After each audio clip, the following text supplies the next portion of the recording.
తిరుమల వెంకటేశ్వర స్వామి సన్నిధిలో వరుసగా స్కాములు వెలుగు చూస్తుండడం ఆందోళన కలిగిస్తోంది. వేద ఆశీర్వచనంలో భక్తులకి కప్పే పట్టు శాలువాల కొనుగోళ్లలో అవినీతి జరిగినట్లుగా నిర్ధారణ కావడంతో ఇప్పుడు కేసుని ఏసీబీకి అప్పగించాలని నిర్ణయించారు.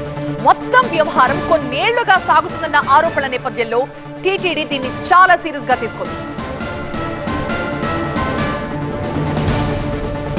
టీటీడీ పట్టు వస్త్రాల స్కామ్ లో మరింత లోతుగా విచారణ జరుగుతోంది. తిరుమల ఫ్యాబ్రిక్స్, నన్నా కాటేజెస్, విఎం రాజా పవర్లూమ్ నుంచి పట్టు వస్త్రాలు కొని టీటీడీకి సప్లై చేసిన విఆర్ఎస్ ఎక్స్పోర్ట్స్ నగరంలో తయారీ కేంద్రాల్లో అసలు అక్కడ ఏం చేసింది, ఏం జరిగింది అన్న దానిపై విజిలెన్స్ దృష్టి పెట్టింది. విజిలెన్స్ టీమ్ కి అందుబాటులోకి రావట్లేదు ఇప్పటి వరకు సప్లైర్లు. వాళ్ల ఫోన్లన్నీ స్విచ్ ఆఫ్ వస్తున్నాయి. ప్రాథమికంగా 55 కోట్ల రూపాయల స్కామ్ జరిగినట్లుగా విజిలెన్స్ అంచనా వేస్తోంది. 2010 నుంచి టీటీడీకి నగరికి చెందిన విఆర్ఎస్ ఎక్స్పోర్ట్ సంస్థ వస్త్రాలు సరఫరా చేస్తోంది. కానీ టెండర్ నిబంధనలకు విరుద్ధంగా క్వాలిటీ పాటించకుండా 300 రూపాయలు విలువ చేసే ఒక్కో శాలువాని 1500 రూపాయలకు టీటీడీకి అమ్ముతున్నట్లుగా ఇప్పుడు విజిలెన్స్ విచారణలో తేలింది.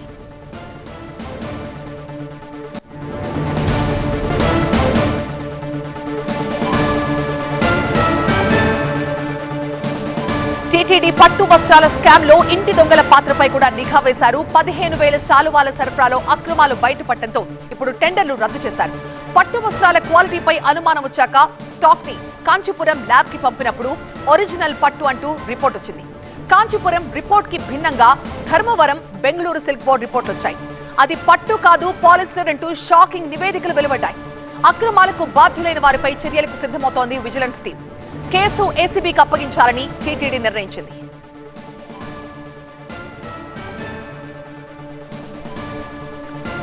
మా ప్రతినిధి రాజు నగరం నుంచి మనకి లైవ్ లో అందుబాటులో ఉన్నారు మరింత సమాచారం ఇచ్చడానికి. రాజు, ఏంటి స్వామివారి సన్నిధిలో ఈ వరుస అపచారాలు? ఇంత పాపభీతి లేకుండా పోయింది జనాలకి, ఏం జరుగుతోంది అసలు? అంటే ఖచ్చితంగా భక్తులు ఏదైతే వేదాశీర్వచనం తీసుకుంటారో ఆ తర్వాత భక్తులకు రంగనాయకుల మండపంలో వేద పండితులు ఆశీర్వచనం తర్వాత కప్పే వస్త్రమే ఇప్పుడు నాణ్యత లేనిది అని తేల్చిన తర్వాత భక్తుల్లో ఏదో ఇంత ఆందోళన అయితే వ్యక్తమవుతున్న పరిస్థితి కనిపిస్తుంది. అయితే ఇది సప్లై చేసిన వ్యక్తి నగరికి చెందినటువంటి రాజా. గత 10 ఏళ్లకు పైగానే ఆ సంస్థ నుంచే ఇప్పటి వరకు టీటీడీకి వస్త్రాలు అందుతున్నాయి. అయితే ఈ వస్త్రాల్లో నాణ్యత లేదన్న విషయాన్ని టీటీడీ చైర్మన్ బిఆర్ నాయుడు తన అవసరాల కోసం కొనుగోలు చేసే సమయంలోనే అతి తక్కువ ధరకే సప్లై చేయడము, అదే కంపెనీ ఏదైతే సప్లయర్ ఉన్నాడో ఆ సప్లయర్ నుంచి పొందిన తర్వాతనే ఈ వ్యవహారం వెలుగులోకి వచ్చింది. పూర్తిగా విజిలెన్స్కి బోర్డు ఒక ఆదేశం జారీ చేసింది. 30 రోజుల్లో పూర్తిస్థాయి దర్యాప్తు చేయాలని.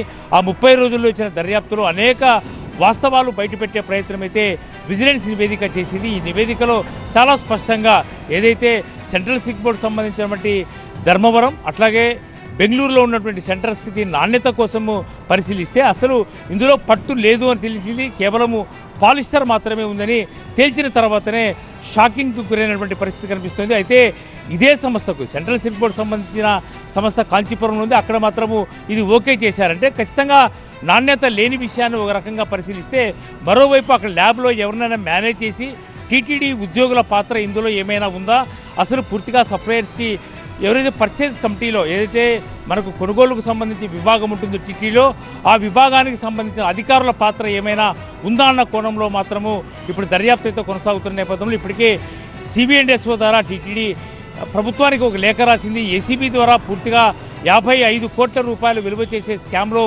నిజాలు బయటపెట్టాలి, పూర్తిస్థాయి విచారణ డాక్యుమెంటరీ ఎవిడెన్స్ ఇప్పటికే సమర్పించింది. కాబట్టి ఆ రికార్డ్స్ని బేస్ చేసుకొని వివరాలు సేకరించి శిక్షించాలి, లేదంటే ఇందుకు సంబంధించిన వారిపై కేసు నమోదు చేసేందుకు అవకాశం ఉంటే పరిశీలించాలన్నదే ప్రధానంగా సిబిఎండ్ఎస్ఓ ప్రభుత్వానికి రాసిన లేఖ.